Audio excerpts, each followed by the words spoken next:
तो आज शायद मैं पहली बार ये कह रहा हूँ कि वांडा विजन का एपिसोड 7 को देख के मैं पहली बार वांडा विजन से थोड़ा सा डिसअपॉइंटेड जरूर हुआ हूँ। हाँ, मैं इस वजह से ये कह रहा हूँ क्योंकि जब मैं इस एपिसोड को देखने के लिए बैठा हुआ था तो इस एपिसोड के हवाले से मेरी एक्सपेक्टेशन आज बहुत ज़्यादा हाई थी। मैंने सोचा था कि आज हमें पता चल पाएगा कि मोनिका रैम्बो किस एरोस्पेस इंजीनियरिंग की बात कर रही है, हम उससे मिलेंगे। हमने बहुत सारी थ्योरीज बनाई थी कि वो एडम ब्रशीन यानी ब्लू मार्वेल हो सकता है, वो हैंग मकॉय यानी कि बीस्ट हो सकता है, या इस तरह का कोई भी बीइंग हो सकता है स्पेशल एक्सपीरियंस वाला, वो हमें शायद नजर आएगा। लेकिन ऐसा कुछ भी नहीं हुआ। इसके अलावा हमने जो एक बहुत बड़ा रूमर सुना था वो ये था कि ये एपिसोड हमें आज 1 घंटे का मिलने वाला है, लेकिन ऐसा कुछ भी नहीं हुआ। ये एपिसोड पिछले सारे एपिसोड की तरह 30 मिनट्स का ही था। इसके अंदर खास बात ये थी कि इसके अंदर एक छोटा सा एंड क्रेडिट सीन था, लेकिन खैर उसके ऊपर हम वीडियो में आगे चल के बात करेंगे। सो गाइस, दिस इज पीट टाइगर और आज की इस वीडियो के अंदर मैं आप लोग के साथ करने वाला हूँ वांडा विजन एपिसोड 7 का ब्रेकडाउन।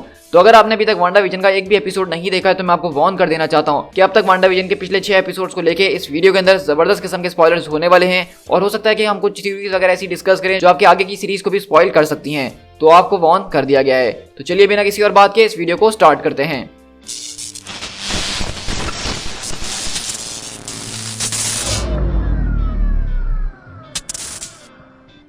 तो जैसा कि आप सबको पता है कि वांडा विजन की जो सबसे खास बात है जिस वजह से हमें इसको देखने में मजा आ रहा था वो था इसका सिटकॉम स्टाइल, कि किस तरह से ये अलग अलग डेकेड्स के जो है सिटकॉम्स को फॉलो कर रहा है और उसके हिसाब से हमें जो इसी तरह से इसकी रियलिटी को दिखाया जा रहा है। तो आज बेसिकली हम देख रहे थे कि ये जो रियलिटी थी ये हमें 2000s की दिखाई जा रही है, जहाँ पे हमने इसका इंट्रो और इसका जो पूरा डायरेक्शन स्टाइल था वो ऑफिस नाम की सीरीज की तरह देखा, बिल्कुल मिलता जुलता। जहाँ पे हमने देखा कि सीरीज के अंदर जितने भी एक्टर्स वगैरह होते हैं वो कैमरे के ऊपर इंटरव्यू स्टाइल में बातचीत वगैरह कर रहे होते हैं।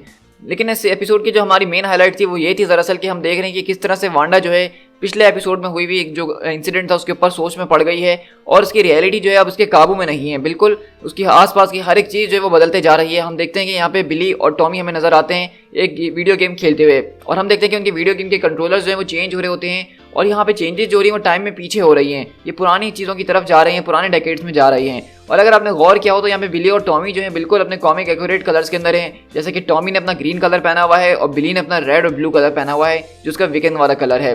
तो इसी तरह हम देखते हैं कि वो लोग स्कारलेट विच से आके पूछने की कोशिश भी कर रहे होते हैं कि यहाँ पे ये सब कुछ क्या चल रहा है। लेकिन स्कारलेट विच का जो बिहेवियर है इस पूरे के पूरे एपिसोड के अंदर वो बहुत ज़्यादा वियर्ड और अनोइंग किस्म का है। मतलब वो हर एक चीज़ को इग्नोर करना चाह रही है, वो इन चीज़ों के ऊपर गौर भी नहीं करना चाह रही है कि ऐसा हो रहा है तो क्यों हो रहा है। और आगे चल के वो अपने बच्चों को भी ऐसा ही बोलती है कि तुम लोग मुझसे एक्सपेक्ट कर रहे हो कि मेरे पास हर एक चीज़ का जवाब होना चाहिए, तुम लोग के सारे सवालों के जवाब मुझसे मिलने चाहिए। लेकिन आज ऐसा कुछ भी नहीं होने वाला है। यहाँ पे बहुत सी चीज़ें ऐसी हैं जिनके जवाब मेरे पास भी नहीं है और उसके हवाले से तुम मुझसे बहस नहीं करोगे। तो यहाँ पे हम देख रहे हैं कि स्कारलेट विच बहुत ही ज़्यादा ऑड बिहेव कर रही है। लेकिन अचानक हम देखते हैं कि तभी जो है एपिसोड के अंदर एग्नेस अपनी एंट्री मारती है। जैसा कि वो हर एपिसोड में सिर्फ उसी वक्त पे आती है जब वांडा जो है बहुत ज़्यादा परेशान होती है या अपनी रियलिटी के ऊपर से ग्रिप छोड़ रही होती है। तो वो वहाँ पे आती है और उसके बाद उनके बच्चों को वहाँ से ले जाती है ताकि वांडा थोड़ी देर अकेले रह सके और इस सब चीज़ों के बारे में सोच सके। उसी के बाद हमें जो इस एपिसोड का इंट्रो नजर आता है जहाँ पे हम सरप्राइजिंगली ये देख रहे हैं कि जहाँ पे हमें हर जगह वांडा विजन दिखता था, आज हमें सिर्फ हर जगह वांडा दिख रहा है और सिर्फ इस इंट्रो के आखिर में हमें वांडा के साथ विजन आते हुए नजर आता है। और यहाँ पे हम एक नई चीज देख रहे हैं जहाँ हम देख रहे हैं कि उस पे नीचे लिखा हुआ है कि क्रिएटेड बाय वांडा मैक्सिमोफ। लेकिन मुझे इस एपिसोड के खत्म होने के बाद ऐसा बिल्कुल भी नहीं लग रहा कि ये सब वांडा ने क्रिएट किया है। उसके ऊपर हम आगे चल के बात करते हैं। अगर हम अपनी मेन रियलिटी की बात करें तो हमने देखा कि किस तरह से हेवर्ड दोबारा से अपना स्वॉर्ड का जो है कैंप वगैरह बनाना शुरू कर दिया है और उसकी बातों के मुताबिक वो ये कह रहा था कि हम आज लॉन्च करेंगे। अब लॉन्च करने से उसका क्या मतलब है ये यहाँ पे क्लियर नहीं था, लेकिन हम इसकी इंटेंशंस को देखते हुए ये समझ सकते हैं। मेरे ख्याल से यहाँ पे हेवर्ड जो है वो एक फुल ऑन इन्वेजन की बात कर रहा है कि हम लोग सीधा हेक्स के अंदर घुसेंगे और वांडा मैक्सिमोफ को मार डालेंगे अगर वो ना रुकी। मतलब आप उसके इरादे तो पहले से समझ ही चुके होंगे जो हमने लास्ट एपिसोड में उसको देखा था करते हुए। इसी के बाद हम यहाँ से शिफ्ट होते हैं विजन के पास, जहाँ हम देखते हैं कि विजन की आंख खुलती है और वो सब समझने की कोशिश कर रहा था कि यहाँ पे क्या हो रहा है। और तभी हम देखते हैं कि वहाँ पे जो है चारों तरफ एक सर्कस का माहौल बना होता है, एक मेला टाइप चल रहा होता है और हम वहीं पर डार्सी लोइस को कैरेक्टर को देखते हैं जो कि यहाँ पे एक स्केप आर्टिस्ट का काम कर रही होती है। क्योंकि लास्ट एपिसोड में आपको याद होगा कि उसके हाथ में हैंडकफ्स बंधी हुई थी जब वो उस रियलिटी के अंदर गई थी, तो उस हिसाब से ये रोल इसके लिए बिल्कुल परफेक्ट है। तो हम देखते हैं कि पहले विजन उसको समझाने की कोशिश कर रहा था कि कल रात तुमने मुझसे मिली थी और तुम मुझे समझ रही थी, लेकिन अब तुम मुझे पहचान क्यों नहीं रही हो। तो डार्सी क्योंकि अब इस रियलिटी के अंदर आ गई है तो उसको कुछ भी याद नहीं होता है, तो विजन अपने उसी माइंड स्टोन वाली ट्रिक का इस्तेमाल करके उसको इस रियलिटी के अंदर से बाहर निकालता है।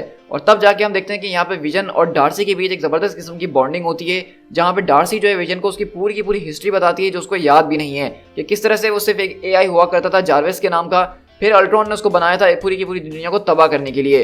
और उसने ये भी बताया है किस तरह से इन्फिनिटी वॉर के टाइम उसको मार दिया गया था स्कारलेट विच के जरिए, फिर उसको दोबारा जिंदा किया गया और फिर दोबारा मारा गया। और ये सारी चीजें वांडा ने अपनी आंखों के सामने देखी थी। तो मुझे यहाँ से ऐसा लगने लगा कि विजन जो है वो अब बहुत ज़्यादा कंफ्यूज हो जाएगा आगे जाके, कि उसको समझ में नहीं आ रहा होगा कि वो करे तो क्या करे, क्योंकि ये बात तो समझ चुका कि जैसे ही वो हेक्स से बाहर निकलेगा तो वो मारा जाएगा, उसका कोई वजूद ही नहीं है बाहर की दुनिया में। तो क्या वांडा उसको हमेशा इसी रियलिटी के अंदर रखने वाली है, और क्या विजन भी अब इस बात को समझ के इस रियलिटी में हमेशा रहने वाला है? तो ये हमारा एक पास एक बहुत अच्छा सवाल है जिसका जवाब आई होप कि हमें नेक्स्ट एपिसोड तक जरूर मिल जाएगा। फिर हम यहाँ से शिफ्ट होते हैं मोनिका रैम्बियो और जिमी वू के पास, और ये वो पार्ट है जिसके लिए मैं बहुत ज़्यादा एक्साइटेड था आज, और मेरी एक्सपेक्टेशन बहुत ही हाई थी, क्योंकि हमें पता चला था कि वो लोग जो है अपने एरोस्पेस इंजीनियर से मिलने जा रहे हैं। लेकिन हम यहाँ देखते हैं कि दरअसल वो एरोस्पेस इंजीनियर का हमें कोई जिक्र तो नहीं किया गया है, लेकिन एक वुमेन मिलिट्री से आके उससे मिलती है जिसका नाम हमें गार्डनर बताया गया है, और इसका नाम देखते हुए हमें कोई इसकी अहमियत महसूस नहीं हो रही, और ना ही हमें ऐसा लग रहा है कि ये कोई इंपॉर्टेंट कैरेक्टर है। तो यहाँ पे साफ साफ सी बात यह है कि जिस एरोस्पेस इंजीनियरिंग की वो बात कर रही थी उसने उसको ये व्हीकल बना के दी है जिसके जरिए उसने प्लान करा है कि वो हेक्स के अंदर घुसेगी, लेकिन उससे हमें अभी तक मिलवाया नहीं गया है। तो मेरे ख्याल से ये एक परफेक्ट मोमेंट था उनसे हमें मिलवा देने का, और वो कोई भी जो सीक्रेट या मिस्टीरियस कैरेक्टर है उससे हमें इंट्रोड्यूस करवा देना चाहिए था। मुझे इस बात से थोड़ी बहुत डिसअपॉइंटमेंट जरूर हुई है इस देखने के बाद। खैर आगे बढ़ते हैं, तो आगे हमने ये देखा कि उस व्हीकल का इस्तेमाल करते हुए मोनिका रैम्बियो एक एस्ट्रोनॉट सूट के अंदर जाती है और हेक्स को चीरते हुए जाने की कोशिश कर रही होती है। लेकिन हम देख रहे हैं कि वांडा के जो हेक्स के बैरियर्स हैं उसने बहुत ही ज़्यादा स्ट्रॉन्ग कर दिए हैं। वो इतनी ज़्यादा ज़बरदस्त किस्म की व्हीकल जिसको खास इस पर्पस के लिए बनाया गया था वो भी उसके अंदर एंटर नहीं हो पा रही होती है, और हम देखते हैं कि वो वहाँ से उस गाड़ी को उठा के दूर फेंकती है। तो हम देखते हैं कि यहाँ से मोनिका इस बात का फैसला कर लेती है कि वो इस व्हीकल के बिना ही जो है वो बैरियर में घुसने की कोशिश करेगी। वहाँ पे जिमी वू वगैरह उसने रोकने की कोशिश करते हैं, लेकिन मोनिका ने जब एक बार ठान लिया है तो वो सीधा बैरियर के अंदर घुसती है। और ये वो मूवमेंट था फाइनली जब मैं समझ चुका था कि अब मोनिका को जो इसकी पावर्स मिल जाएंगी, और बिल्कुल यहाँ पे ऐसा ही हुआ, क्योंकि इस रियलिटी के अंदर वो ज़बरदस्ती घुसने की कोशिश कर रही थी। तो हमने यहाँ पे एक पूरी की पूरी ट्रांसफॉर्मेशन उसके होते हुए देखी है। हमने उसकी ज़िंदगी के अलग अलग पहलू को एक साथ देखा है। उसके दिमाग के अंदर जो सारे के सारे फ्लैशबैक नरेशंस थी, उसमें कुछ कैप्टन मार्वल की भी वॉइसेस थी, वो सब उसको सुनते हुए नजर आ रही थी। तो मेरे हिसाब से यहाँ पे जिस तरह से मोनिका रैम्बियो को पावर दी गई है, ये जो सीन दिखाया गया है, ये एक बहुत ही सेटिस्फाइड फीलिंग मुझे दे रहा था। मतलब इसको देख के लग रहा था कि वाकई में यार इस तरह से अगर कोई गुजर के जाएगा तो शायद उसको पावर्स मिल जाएंगी। इसको देख के एक सेटिस्फाइड फीलिंग आ रही थी, एक मजेदार फीलिंग आ रही थी। और हमने ऐसा ही देखा कि जैसे वो बैरियर को पार करके निकलती हैं तो उनकी आंखें ग्लो करना शुरू हो जाती हैं, और हम देखते हैं कि वहाँ पे चारों तरफ जब वो आंखें दौड़ाती हैं तो वो रेडियो वेव्स को जो डिटेक्ट करने लग जाती हैं, वो इलेक्ट्रिक वायर्स को डिटेक्ट करने लग जाती हैं। एक तरह से उनका विजन चेंज हो चुका है। तो यहाँ पे बहुत सारे लोग ये कह रहे थे कि यहाँ पे जो है मोनिका रैम्बियो फोटोन का नाम लेगी अपना सुपर हीरो नेम के लिए, लेकिन मुझे ऐसा लगने लगा है कि ये अपना कॉमिक का स्पेक्ट्रम नाम ज़्यादा ले सकती हैं, क्योंकि यहाँ पे जिस तरह से उनकी पावर्स को हमें दिखाया गया भी फर्स्ट लुक के अंदर कि वो हर एक चीज़ के स्पेक्ट्रम को देख रही है, वो एक इलेक्ट्रोमैग्नेटिक स्पेक्ट्रम को पढ़ रही थी। तो मेरे ख्याल से यहाँ पे ज़्यादा सूटेबल नाम उनके लिए फोटोन नहीं बल्कि स्पेक्ट्रम होना चाहिए, और मुझे ऐसा लगता है कि शायद यहाँ पे फोटोन नहीं बल्कि स्पेक्ट्रम नाम को यूज़ किया जाएगा। और वैसे भी कॉमिक्स में इनके काफ़ी ज़्यादा नाम रह चुके हैं जिसमें स्पेक्ट्रम है, कैप्टन मार्वल है और फोटोन है। तो इनमें से कोई भी एक नाम हो, इसका मकसद ये है कि सिर्फ हमें मोनिका रैम्बियो को पावर मिलते हुए नजर आ जानी चाहिए। कॉमिक्स के अंदर काफ़ी हद तक उनकी पावर जो है कैप्टन मार्वल से सिमिलर है, उनकी जितनी ही उनका फायर पावर भी है। तो हम देखते हैं कि यहाँ पे हमें उनकी फायर पावर और उनकी पावर्स को किस तरह से दिखाया जाता है, क्योंकि पहले मार्वल वाले एक ओपी कैरेक्टर को बना के पछता रहे हैं, यानी कि कैप्टन मार्वल, तो अब वो दूसरे इस तरह के ओपी कैरेक्टर को तो बनाएंगे नहीं।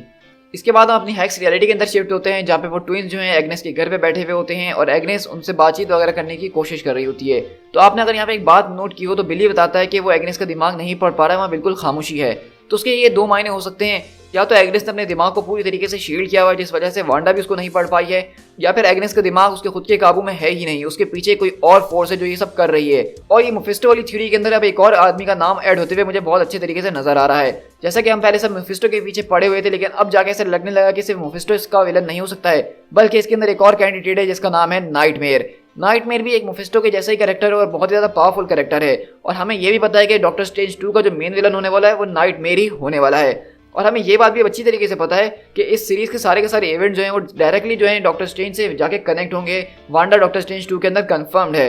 तो मुझे समझ में नहीं आ रहा कि हम लोग सिर्फ मुफिस्टो के पीछे ही क्यों पड़े हुए हैं, जबकि हमें अगले विलन के बारे में पहले से ही पता है। तो यहाँ पे हो सकता है कि नाइटमेयर को उसके लास्ट एपिसोड के अंदर दिखाया जाए और इस तरह से सेटअप किया जाए कि उसकी जो मेन फाइट होगी वो डॉक्टर स्ट्रेंज 2 के अंदर होगी। तो ये थ्योरी मुझे बहुत हद तक अब सही लगने लगी है। इसके अलावा जैसा कि हम अपने हर एपिसोड के अंदर एक ऐड को देखते हैं, तो इसके अंदर जो ऐड आया था वो पिछले एपिसोड की तरह थोड़ा सा ट्विस्टेड जरूर था। यहाँ पे हम देखते हैं कि हमें एक टैबलेट दिखाई जा रही होती है जिसका नाम नेक्सस होता है, और उस टैबलेट का मकसद ये होता है बेसिकली जिस वक्त वांडा की हालत हुई हुई है उस ऐड के अंदर भी उस लेडी की हालत बिल्कुल वैसी हुई हुई है कि वो बिल्कुल डिप्रेस्ड है, एकदम परेशान है, उसको समझ में नहीं आ रहा है, और उस टैबलेट लेने के बाद उसकी हालत ठीक होने लग जाएगी। तो यहाँ पे नेक्सस का जो वर्ड है इससे खासकर हमारे दिमाग में कोई घंटी तो नहीं बजती है। तो जब मैंने इस ऐड के अंदर नेक्सस का नाम देखा तो मेरे दिमाग में एक चीज़ जरूर आई थी, और वो थी नेक्सस ऑफ ऑल रियलिटी।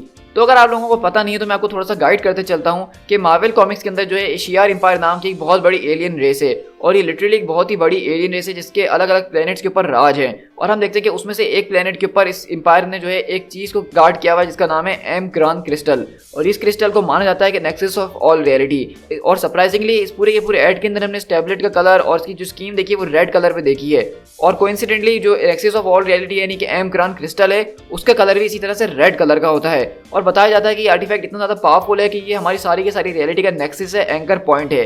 अगर इस क्रिस्टल को तोड़ दिया जाए, इसको कुछ करने की कोशिश की जाए तो उसके साथ पूरी की पूरी मल्टीवर्स जो है वो बर्बाद हो सकती है। तो मुझे यहाँ से एक हिंट मिला है कि हो सकता है कि हमें एम क्रान क्रिस्टल से इंट्रोड्यूस करवाया जाने वाला हो बहुत जल्द, या शियार एम्पायर से इनमें इंट्रोड्यूस करवाया जा रहा हो, क्योंकि हमें पता है कि इसके अंदर सॉर्ड भी अब आ चुकी है। और सॉर्ड का तो काम ही यही है कि हमें अलग अलग डिफरेंट रेसेस से इंट्रोड्यूस करवाया जाए। लेकिन नेक्सस से हमारे पास एक और चीज सामने आती है और वो ये है कि अगर आपने एज ऑफ अल्ट्रॉन देखी होगी तो टोनी स्टार्क जो है अल्ट्रॉन को पकड़ने के लिए एक लैब के अंदर जाता है जो कि एक बहुत बड़ा रिसर्च फैसिलिटी होती है। और उस फैसिलिटी का नाम होता है नेक्सस, जहां से टोनी स्टार्क इस बात का पता लगाता है कि अल्ट्रॉन इस वक्त कहाँ है। फिर उसको जाके ये आइडिया आता है कि किस तरह से विजन की बॉडी के अंदर उसको जॉर्विस को डाल देना चाहिए।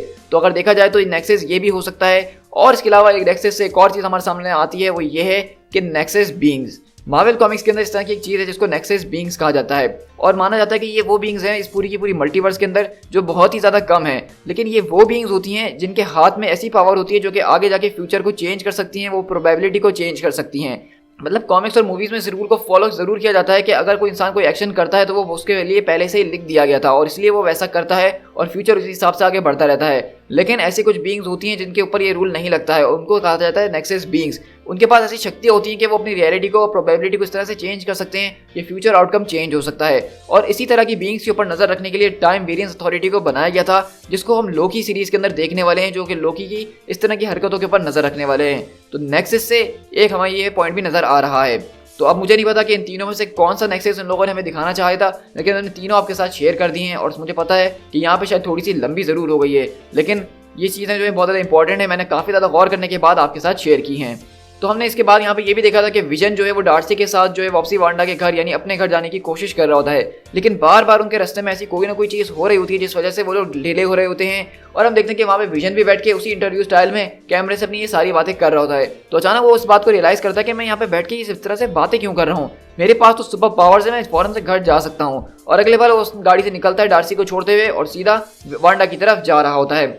लेकिन यहीं से हम दूसरी तरफ देखते हैं कि वांडा जो कि इस वक्त घर में अकेली मौजूद होती है, तो स्पेक्ट्रम मोनिका रैम्बो जो है उनसे मिलने के लिए आ जाती है, उनको कन्फ्रंट करती है और जो है हेवर्ड के इविल प्लान्स को बता रही होती है। क्योंकि हमने देखा था कि इसी एपिसोड के अंदर जिमी वू और मोनिका रैम्बो को पता चलता है कि हेवर्ड का जो प्रोजेक्ट कैटरैक है वो दरअसल ये था कि वो विजन को जो है वेपनाइज करने में लगा हुआ था। वो विजन को एक सेंटिएंट वेपन बनाना चाहता था और अपने लिए इस्तेमाल करना चाहता था। और सबसे बड़ी यही वजह है कि हेवर्ड क्यों जो है विजन को ट्रेस कर रहा है और उसको वांडा वगैरह की कोई फिक्र नहीं है, क्योंकि उसको एक बहुत बड़ा और महंगा साइंस एक्सपेरिमेंट किसी ने छीन लिया है जिसको वो वापसी लेना चाहता है।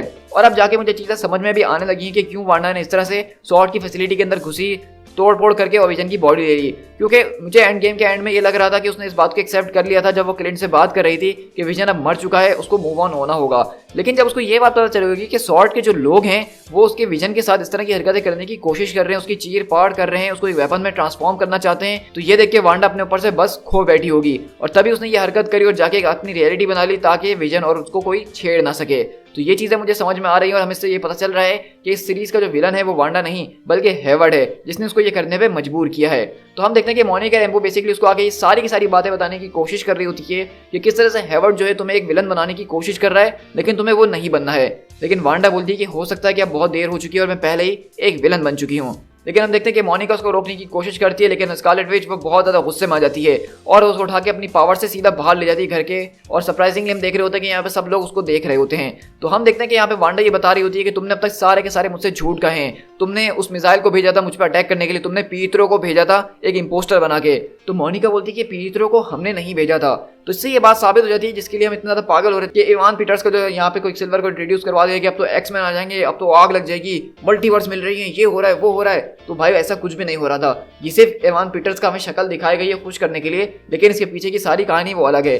मैं ये नहीं कहना चाहता हूँ कि मैं एक्स-मैन को नहीं देखना चाहता हूँ एमसीयू के अंदर, और मैं इस तरह की थ्योरी से इनकार कर रहा हूँ, लेकिन अगर एक्स-मैन को इंट्रोड्यूस करवाना है तो एक अच्छे और सॉलिड पॉइंट के साथ करवाना होगा। ये पॉइंट एक्स-मैन को इंट्रोड्यूस करवाने के लिए बिल्कुल भी नहीं था और इस वजह से मैं शुरू से इसके खिलाफ था। खैर हम यहाँ से देखते हैं कि जब वांडा स्पेक्ट्रम को बहुत ज़बरदस्त तरीके से अपने मैजिक के अंदर पकड़ी हुई होती है, झगड़ी हुई होती है, तो वहीं पर स्पेक्ट्रम भी अपनी शक्तियों का इस्तेमाल करती है और एक सुपर हीरो लैंडिंग करती है उसके मैजिक से अपने आप को छुटवाते हुए। तो फिर हम यहाँ से अंदाजा लगा सकते हैं कि कैप्टन मोनिका रैम्बो की जो पावर्स हैं वो हल्की तो नहीं होने वाली जाकर अगर वो वांडा के मैजिक को ब्रेकआउट कर सकती हैं। लेकिन इससे पहले की चीज़ें इनके बीच में थोड़ी सी और हीटअप होना शुरू हो, एग्नेस अपनी खिड़की से सारा तमाशा देखती है और फौरन अगले पल बाहर आती है और वांडा को अपनी बातों में करते हुए अपने घर में ले जाती है। और वहीं पे मोनिका उसको रोकने की कोशिश कर रही होती है और कहती है कि तुम्हें ये सब बंद करना होगा वरना हेवर्ड वो तुम्हें एक विलन बना देगा। लेकिन वांडा कहती है कि नहीं मैं ऐसा कुछ नहीं करूंगी और वो एग्नेस के साथ चले जाती है। और सच कहूँ तो एपिसोड का मजा मुझे यहीं से आना शुरू हुआ था, क्योंकि हम देखते हैं कि वांडा जब एग्नेस के घर में जाके बैठी हुई होती है तो वो चीज़ों के ऊपर गौर करना शुरू करती है और छोटी सी मक्खी को देख रही होती है, उसके रैबिट को देख रही होती है जिसके अंदर उसको कुछ चीज़ें ऑड लग रही होती हैं। लेकिन हम देखते हैं कि वांडा अपने सामने टेबल पे देखती है कि 2 प्लेट्स हैं जिनके अंदर खाना आधा बचा हुआ है। तो तब जाके उसको ख्याल आता है कि मैंने अपने बच्चों को भी यहीं पे भेजा था। तो वो सवाल करती है आखिरकार बिली और टॉमी कहाँ गए हैं। तो एग्नेस उसको ये कहती है कि हो सकता है कि वो लोग बेसमेंट में खेल रहे हों।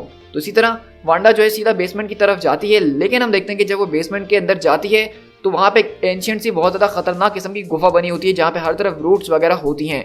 और अगर आपने इस बात को नोटिस ना किया हो तो जैसे ही वांडा उस बेसमेंट के अंदर घुसती है, उस केव के अंदर घुसती है, तो एस्पेक्ट रेशियो चेंज हो जाता है। इसका मकसद ये है कि वो हमारी रियलिटी में आ चुकी है। ये जो कोई भी जगह है जहाँ पे एग्नेस ने उसको भेजा था बेसमेंट के अंदर, ये हमारी रियलिटी के अंदर है, वांडा की रियलिटी के अंदर नहीं। और हम देखते हैं कि जब वांडा इसी गुफा के अंदर घुस रही होती है तो उसको कुछ अजीब व गरीब चीज़ें नजर आती हैं। लेकिन उनमें से एक चीज़ के ऊपर हमारा फोकस दिखाया जाता है और हम देखते हैं कि वो एक तरह की किताब होती है जिसके अंदर से एक मिस्टिकल एनर्जी रिलीज हो रही होती है।